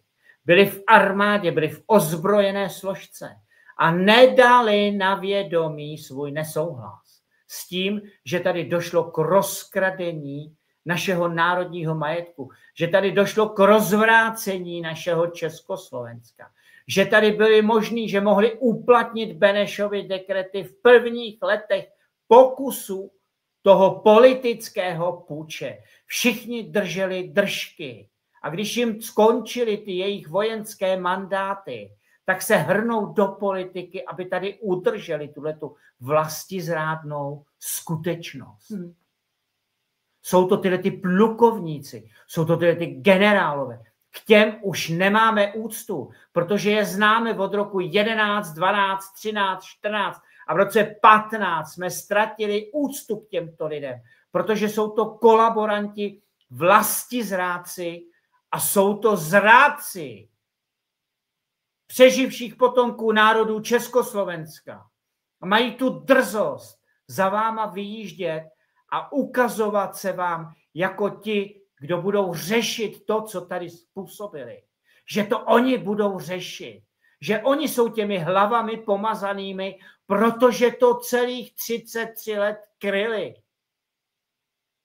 A panu Kratochvílovi, kdo jste byli v Gongu, kde byl pan Tichý, dneska už je mrtvej, pan Jindra Tichý. Jindra Tichý to byl. Královská družina a tak dále. Vy všichni, kteří jste byli v tom gongu, vy víte, že jsme tam panu Kratochvílovi řekli, že jestli neuspějete, pak byste měli jít cestou bez politiky. Je to 10 let. A pořád nic. A pořád jedou tu politiku. Pořád jedou tu politiku. A za tu dobře odvedenou práci už mají místo na těchto kandidátkách, těchto milionářských odborníků, který za ty nakradený miliony si můžou dovolit postavit politická hnutí a politické strany. Jsou to zrádci a my jdeme národním pohybem mimo ně. A na tyto zrádce, i na ty, na který naskákali na ty kandidátky politických stran, je tady nástroj Benešovy dekrety. Na všechny tyto, který 33 let podporovali protizákonný, protivládní, protizákonný, protiústavní režim organizovaných zločinců v soukromých politických právnických osobách. Ty, kteří se účastnili aktivně. Nedokážeme, kdo je volil, protože to jsou tajné volby, ale dokážeme, kdo za ně kandidoval ve všech volebních okresech, protože to se zachovává. Na všechny tyto poskoky, které byly takto činný, v rozporu se zákonem 424, paragrafu 5, na všechny budou použity Benešovy dekrety. To říkáme od roku 2017. Proto je tady ta snaha, aby se to posunulo vlastně ne do toho roku 91, ale do toho roku 89, protože se chtějí zbavit a mažou stopy. Že jo, ale ty jsi nám to tady takhle popsal a právě proto je to další propojení a to je propojení s myšlenkou 7 a to je právě ta trestní zodpovědnost. Teď jsi to tady celé popsal. Právě proto, aby se to nedělo, tak právě proto musí být tady aspoň v tom začátku. Ne, že musí být, ale bude. Ale bude, jasně. Takže musíte, to je, bude. Pak je tam napojení na myšlenku 8. To znamená, protože to se taky týká toho silného Československa, a to je, že vše, co lze vyhlásit za přírodní plody země, je patřící všem člověkům zde žijícím a v širším slova smyslu všem člověkům světa a této země. Hej. A to je vlastně tady hned ten odstavec první. Takže ti, co si to tady tak dali do těch soukromých spolků, tak jste skončili, pánové, jste skončili, protože víte, ten záblesk, ten váš záblesk, ten bude trochu jiný. Ten záblesk přijde to vědomí. To vědomí bude ten záblesk. Vědomí každého národa, kde bude vědět a znát své kořeny, a dokážeme celé této země a přírodě, že všechny národy dokážeme žít tady v klidu na této zemi jenom v míru a vyštveme je všechny ty válečné štváče pryč. Ve spolupráci tak. A pomoci. Tak. V žádné soutěživosti. Zapomeňte na to, že bychom s někým soutěžili, že máme zapotřebí s někým soutěžit. Tak. To jsme vám už ukázali včera, že s nikým nesoutěžíme. Tak. A tyto plody, samozřejmě plody této země, tam jako nelze vlastnit. Ano, protože to je totiž velká umnice. To je to, co si musíme všichni uvědomit. My si musíme všichni uvědomit, to ne, že bychom si měli uvědomit, ale musíme uvědomit, že tady vlastnictví je biznis, že my tady nic nevlastníme, my jsme tady a teď na této zemi, aby jsme to tady sdíleli a aby jsme o to hezky pečovali. Což samozřejmě o té straně nahoře se nedá říct. Na druhou stranu nemá to nic společného s tím, že nebudete nic vlastnit a budete spokojený, protože vy to budete mít ve správě. To je jiný pojem. Jo? Ano, jako, samozřejmě, tak můžu si s tím dělat. Aby to nevypadalo tak, že jako jasně, to je ten nový světový řád, nebudete nic vlastnit a budete spokojený, jo? A tak dále.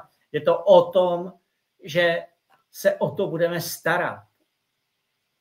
Jo? Tak to je. A nikdo o nic nepřijde. Jo, aspoň v Děržavě, Československo do třetice, tam vůbec nic takového nehrozí, že Děržava, Čechoslovakia. A sláva rodu, vidím tady Haničko, máš svátek, dneska ti přeju všechno nejlepší do těch dalších a dalších let. Vidím, že se tady Hanička z Brna.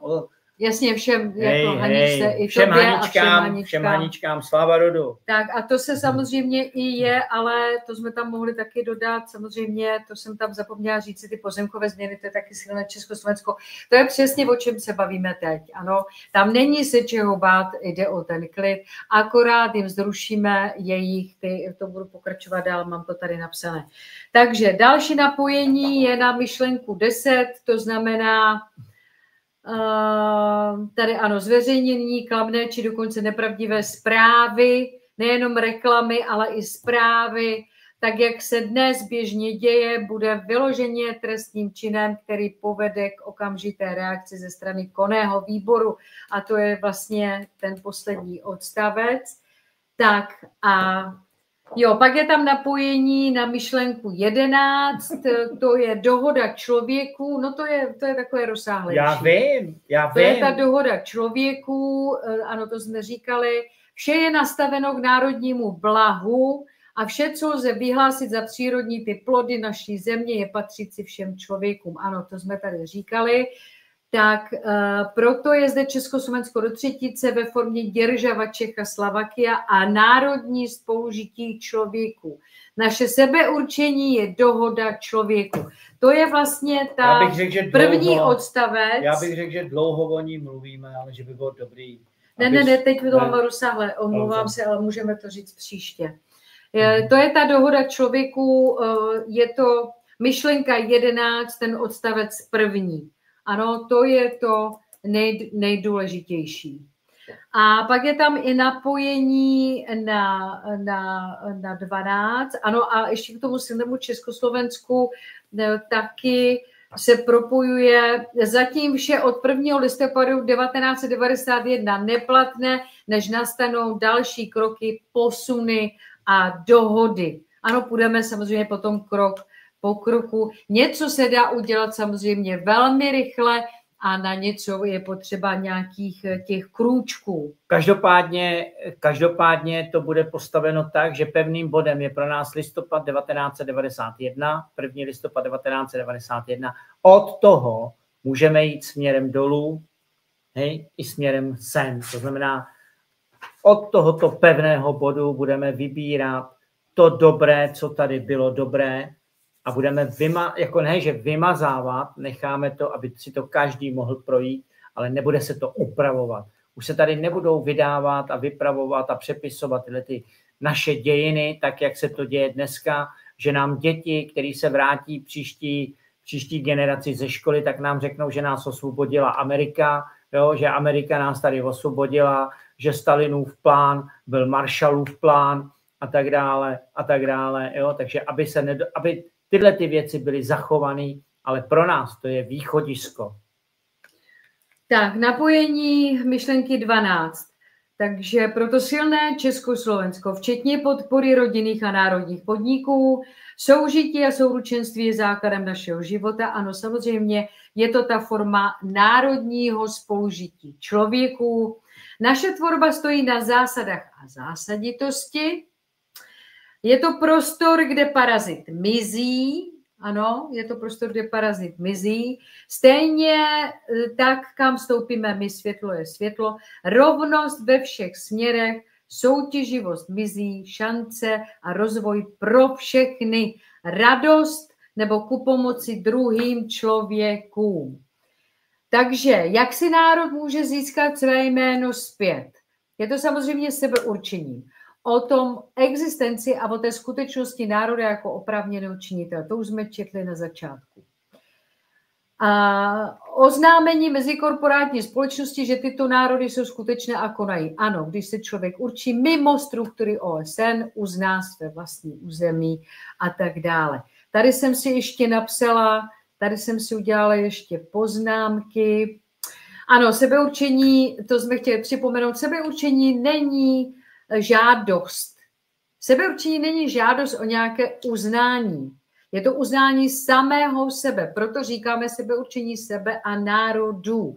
Takže je to uznání samého sebe a poté uznání vzájemné mezi člověky, kteří vytvářejí konečně pravidla pro to blaho člověka, ne stát, ale tu domovinu. Hej, proto jsme to říkali, nebudeme přemlouvat někoho, kdo se necítí být Čechoslovákem. To znamená nikoho, kdo není Čechoslovák, jo? Nebudeme nikoho přemlouvat. Je to na každém to sebeurčení. Jestli se někdo cítí Marťanem, ať je Marťan. Jestli se někdo cítí vesmírným, tadyhle Ubulu, Kumbuli, ať jsou. My jsme přeživší potomci národů Československa. Máme zde 107 let našich dějin společných dějin, společných národů, společné řeči, společného života. To je nesmazatelné. Tak já bych to uzavřela, takže tady máme tu myšlenku 2, tam je samozřejmě, víte, ono toho spojení a propojení je trošičku i více, ale abychom to tady dali do 2hodinové vysílání, tak samozřejmě to zkracujeme. Ale my to pro vás potom nějak úplně, jak bych řekla, v té plné síle připravíme. Takže to opětovně silné Československo a to celonárodní vyjádření. A tady vlastně v tom Československu do třetice je veškerá podpora snažení a tvorby života člověku, včetně podpory rodinných a národních družstev a sdružení. Národní spolužití člověku, tvorba podílových výsledků, takže žádná ekonomika ani ekonomismus, ale tvorba podílových výsledků v národním spolužití člověku.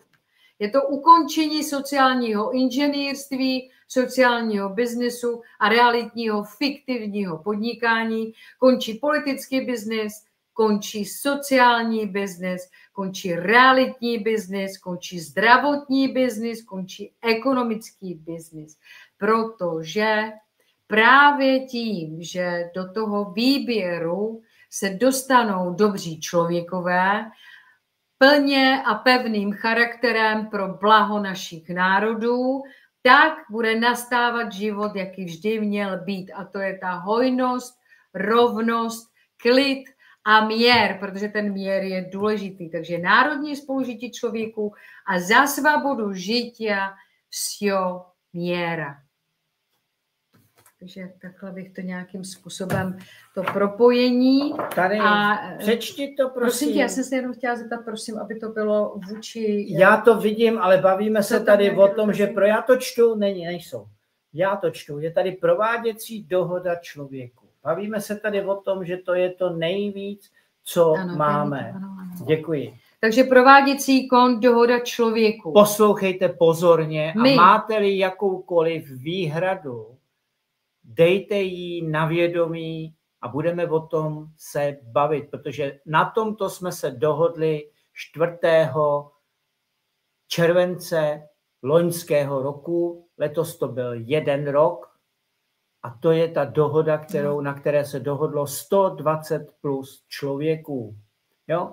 Není to jako při vzniku Československa, kdy to bylo 5 židozednářů, ale na tomto jsme se dohodli my, přeživší potomci národů Československa a je to ke každému z vás. Takže my a náš rod jsme se rozhodli. Jdeme mimo veřejnoprávní občanskou společnost Česká republika a Slovenská republika a vyhlašujeme Československo do třetice dané předky našimi a hranice stvrzeny za území naše společné, tady máme jedno, tady musíme, vidíš, to už jsou ty změny, společné ani rozdělitelné državou Čechoslovakie. Svobodným výběrem člověka a dohodou člověka s člověkem tvoříme národní svazky, vznikajíc první dohody mezi národy. A území nám dané předky našimi splňuje všechny skutečnosti ke tvorbě správy a držení území država Čechoslovakia.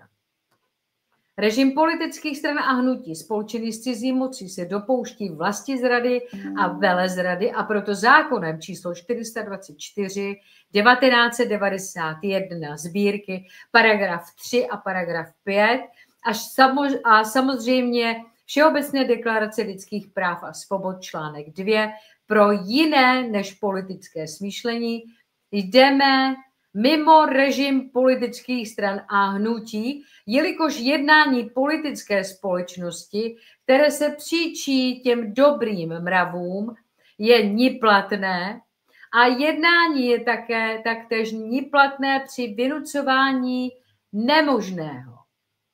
Taktéž diktát soukromých společností, jako je Evropská unie, jako je OSN, jako je WHO, to znamená Světová zdravotnická organizace, jako je MMF, to znamená Mezinárodní měnové fondy, jako je WEF, to znamená Světový ekonomické fórum, WTO, to znamená, že to je Světová obchodní organizace, VB, to znamená Světové banky, NATO, UNIDROID a DIA, to znamená Digitální informační agentura.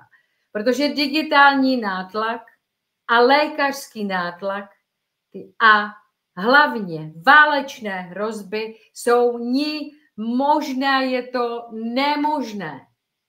Společenství národů Československá je cesta mimo režim politických stran a hnutí. Država Čechoslovakia vzniká dohodou člověků a je jedna ze zakládajících držav Svazu slaviansko-árijských svobodných rodov jesm država Čechoslovakia rozhodnuto dne. Hej. A tady bych chtěla jenom doplnit vám všem, država Čechoslovakia je vnitřní záležitost, država Čechoslovakia je a bude samozřejmě na tom, jak se všichni dohodneme, my člověkové, a to je vnitřní záležitost, do toho nikomu nic není, nepotřebujeme žádné uznání, my to jenom oznamujeme.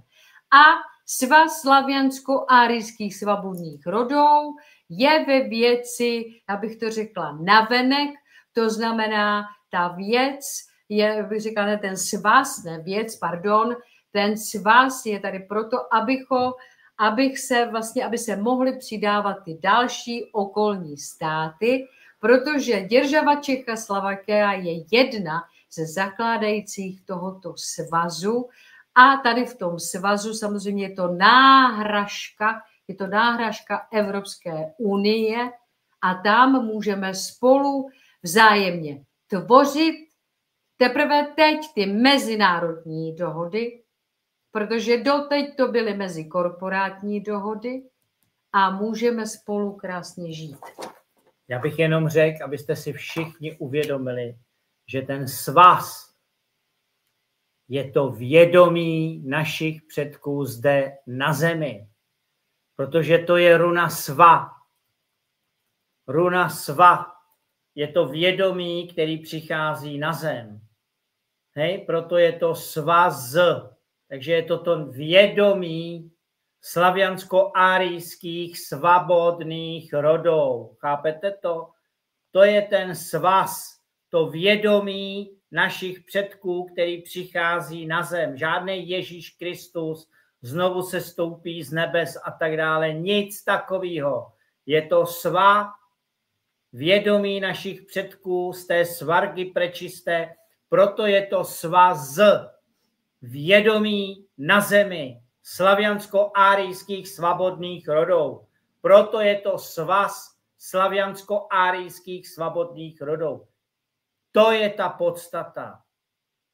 Proto víme, že jsou to Němci, Poláci, Francouzi, Švédové, Dánové, Norové. Všichni jsme bratři. Po svých rodových liniích jsme všichni bratři. Tak to je. To je ta skutečnost. Proto je to vědomí na zemi. Proto je to ten svaz. Vědomí na zemi slaviansko-árijských svobodných rodov. A že to přinášíme my jako država Čechoslovakia všem okolním državám. Všem vám to dáváme. Občan je celosvětový otrok. Na celém světě. V Polsku, v Maďarsku, v Bulharsku, na celém světě je občan členem politické komunity. Proto je tady 15,5 milionu Čechoslováků, přeživších potomků národu Československa, která to dáváme celému světu. Siomiera. Hej. Takhle to má být. A samozřejmě, tak jak nám to vysvětluješ a objasňuješ, a já jsem za to šťastná, protože vždycky, když mi někdo řekne něco nového, tak se opravdu se snažím nad tím zamýšlet. Ale ta moje, promiň, já se moc omlouvám, ale chtěla jsem říct jenom, protože ty obrazy nebudou žádné apokalypsy. To, že tam vysílá Rakušan nějaké tyhle ty věci, co se týká, jak se máte chovat v případě toho. Víte, když to tam nebudete mít nastavené, tak to nebude. Když nebudete chtít opravdu, tak nebude. Takže my se nezabýváme tím, že budou nějaké apokalypsy a tak dále. Prosím, nebudou. A jediný záblesk, který tady dorazí, je slavěnsko-arijské vědomí. Omlouvám se, že jsem ti do toho skočila. Už to zapomněl? To je jenom, že teď si teprve budete uvědomovat, co znamená svaz. Abyste si uvědomili, že to je to vědomí těch našich předků, který vám tady ukazujeme v tom obrazovém písmu. Že to je to vědomí, který přichází na naši zem. Že to je ten svaz slaviansko-árijských svobodných rodů. Že to nás spojuje to vědomí té svargy prečisté. Doteďka jste si mysleli, že svaz je něco jako svazek, dohoda a tak dále a tak dále. To není pravda. To je právě to, že se tady zabýváte tou latinou a ne tím, co vám ukazujeme. Protože sva je runa sva. Tam je uložené vědomé prožitky našich předků. Toto vědomí uložené v tom prostoru svargy prečistej, v tom prostoru té runy sva. Odtamtud přichází sem na zem to vědomí slaviansko-árijských, to znamená to, co jsme vám ukázali, že vlastně ta karuna byla rozdrobená ještě na tu ruštinu a na všechny tyhle ty nižší úpadky, a že jsme postupnou cestou směrem nahoru jsme objevili, že to bylo to naše společné vědomí, že to je uložené v té svargy prečisté a že to jde na tu zemi. Proto je to ten svaz slaviansko-árijských svobodných rodů. A můžu tě ještě požádat, můj Mire, jedna otázka tady na tebe. Prosím tě, samozřejmě sláva rodu všem a dobro vám všem, ale tady Ludmilka má ještě takový dotaz. A jak to bude probíhat ve městech? Bude to v rámci ulice nebo nějakých menších celků? Jak bys si to představil? Přesně tak. Já jsem to tenkrát měl formou paneláků, to znamená tří vchodový panelák. Ale nedávno si nám říkal těch třeba 10 000, že jo, tak tam je to takový, 10 000 nějak, že se to lépe v tom nějak orientuje, nebo říkám to tak jako dobře by bylo, kdyby se Praha, jak se říká, vylidnila, protože ten jejich židozednářský projekt Prahy a tak dále, ten mahram, co tam vytvořili tyhle ty židozednáři, právě jakože od dob toho Karla IV., tyhle ty bláboly a tak kdyby se ta Praha vylidnila a všechny ty města, kdyby se vylidnily do toho počtu 10 000, tak to by byl protože my jsme nezakládali v momentě, kdy bylo přes 10 000 lidí, jakože na tom jednom místě, v tom jednom prostoru, tak se vytvářela nová buňka. Bylo to takové jakoby dělení těch buněk. Ne ta rakovina, co je v Praze, nebo v Brně, nebo takhle, ne ta rakovina toho milionu, ta rakovina, která tam bují, ty krádeže, to přepadávání, to všechno je právě na základě té anonymity, hej, protože tam se ty lidi neznají, nekomunikují spolu, nemají to propojení, takže nejlepší by bylo vylidnit tu Prahu a zpětně rozkvět těch vesnic, protože na té vesnici si poradíte s těmi lidmi, když jim dáte tu práci, když jim dáte ty pozemky, když se udělá ta pozemková reforma, rozkvět každé vesnice a tak dále. Takže jako úpadek měst naopak přichází úpadek těch měst. Ty města nejsou soběstačná v ničem, takže jsou první, kteří jsou na tom napadnutí toho Matrixu a všech těch věcí jsou na prvním místě tyhle ty města. Takže opustit města, nechat je bejt, jo? Oni se vyhnijou sami, ale zakládat tady ty prostory do těch 10 000 a tak dále. Takže, já jsem tady měla, prosím tě, jenom tu předmluvu. Nevíš, že to nějaké ty 2 papíry, jak jsem ukazovala, ty kony, nemáš to tam, prosím, u sebe? Já jsem chtěla nakonec něco přečíst. Ne. Jo, máš, tady. Já mám přehled v listinách. Ty máš přehled v jiných věcech, já mám přehled zase v listinách. A to je to vzájemné doplňování, že jo? Takže můžu tu předmluvu nakonec přečíst? Jo. Tak jako přečetla si tu dohodu člověků, která všude zaznívala, tak abyste ji všichni měli možnost si nacítit to, co je tu napsáno, to, co je tu dáno, na čem jsme se vlastně těch 120 plus člověků, přeživších potomků, tady v Hradci Kněžacím dohodli v loňském roce. Tak, berte to jako návrh, takže my se tímhletím s vámi rozloučíme, ať máte krásný večer a tak dále, takže na ten konec si dáme takovou, jak se říká, tu třešničku. Takže tohle bylo tak nějak námi tvořeno pro další potomky naše varování pro ty, kteří nechrání svobodu svého národa a zapomněli na předky své. To znamená návrh konů Děržavy. My národy Čechů, Slováků a Rusínů, vycházející z poznání nebo z toho znání, že naše dějiny jsou protchnuty vůlí žít ve společném svazku 3 svobodných národů, oceňující skutečnost, že 107 let našeho společného života prohloubilo a upevnilo naše odvěké rodové svazky, umožnilo rozvoj našich národů a spolehlivě dokázalo jejich bytostný zájem žít společně. Zároveň však ukázalo, že nás rozdělovaly cizí mocnosti neustálým předkládáním a vnucováním myšlenky rozdělení, jak navenek, tak i tajně, což se jim nepodařilo. Protože náš vzájemný vztah je vybudován na přístupu člověka ke člověku a ve slavianském duchu a vědomí, uznávající se vzájemně a do úplného pochopení a znání záměru cizích mocností nás rozdělit. Vědomí o tom, co bylo spácháno na našich národech, je nutno znáti.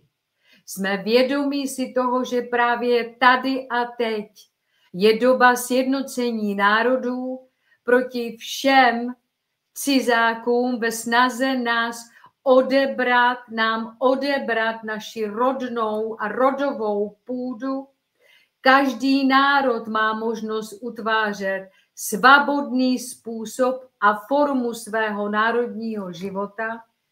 Jsme vědomí, že dobrovolné společné národní spojení je odpovídajícím výrazem sebeurčení a rovnosti a nejlepší zárukou pro náš plný vnitřní národní rozvoj i pro ochranu naší národní svébytnosti. Rozhodnutí ve společném držení Děržava Čechoslovakia.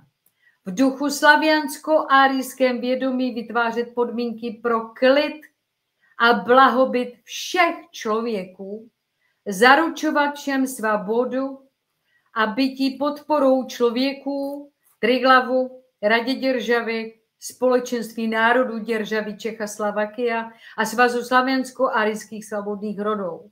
za svobodu žitia všeho miera, Československo do třetice je Děržava, Čechoslovakia. A tady už bych to rovnou upravil. Můžeme upravovat, protože tam určitě. bylo něco proti. Tady, proti všem cizákům. Tak mi to tam potrhni a podíváme tady, se na to. Tady, proti všem cizákům. Ve snaze, proti všem cizákům. Mimo všechny cizáky. Tak, určitě. Národní, a já jsem si tady taky něco našla. Našla jsem tam nějakou... Sjednocení, ano. Národů mimo všech, jo, ale mimo všem cizákům ve snaze. No, ale mě jde o to sjednocení. No dobře. To tady je to sjednocení národů. Ale ne proti všem. Jasně, takže to celé bylo takhle špatně, protože sjednocení to je ten jed, nocení, nota a tak dále. Tak. Takže tady ještě samozřejmě na tom zapracujeme, kdyby i vy jste měli nějaký něco, třeba nějaké návrhy, jo, když třeba budete v nějakém takovém rozpoložení, kdy chcete říct něco národům, tak budeme jenom moc rádi. A přejeme samozřejmě i všem začínajícím, protože myslím, že dneska mělo Děržavý Plzeň nějaké setkání, takže držíme palce v těch začátcích, třeba nějaké domluvy v tom vašem vysílání. Přesně tak, připomínáme, že každá pomocná ruka državy Čechoslovakia by měla jednou za měsíc předstoupit před vás sem a dát vám na vědomí, že v tom prostoru žije, že v tom prostoru tvoří, kde se stýkají, kde se scházejí a tak dále. Takže to jsou ty skutečnosti. Tak já jenom ještě nakonec jenom administrativu, to znamená připomínka. Já nechávám mluvit. Já jsem říkala nakonec jenom připomínka, že se na vás všechny těšíme do Českých Budějovic, a to je toho 30. až 31. Samozřejmě tam nějak jako více člověků už se budou setkávat toho 29. My tam přijedeme 30. Bude to od 11 do 2, takové nějaké jenom ten dávání toho jasu. Pak už to bude taková volná debata, otázky a tak dále. A pak se přesuneme do toho kempu, takže my tam přespíme. Je to teda z 30. na 31. Takže na všechny se moc těšíme. Nezapomeňte, kdo budete mít čas. Všechny vás rádi moc uvidíme. Tak, takže myslím, že pro dnešek tak jako a dotazy tady nějaké nevidím. To, co říkáme, i činíme, i konáme. Takže všem, kdo má jakýmkoliv způsobem jakékoliv výhrady k tomu, co vám tady ukazujeme a tak dále, máte možnost, tak jako včera Ruda Vávra, každý máte možnost, my ten prostor dáváme každému k diskuzi, k argumentačnímu ústoji. Hej, vidíte, že jako ty myšlenky jsou natolik pevný, že ten ústoj tady je, takže každý, kdo má cokoliv, jsme tady, dejte nám vědět a my vám všem přejeme krásný večer a sláva rodu. Sláva rodu. Sláva rodu a přemýšlejte. Přemýšlejte o tom, protože bude jenom to, co si budete přát.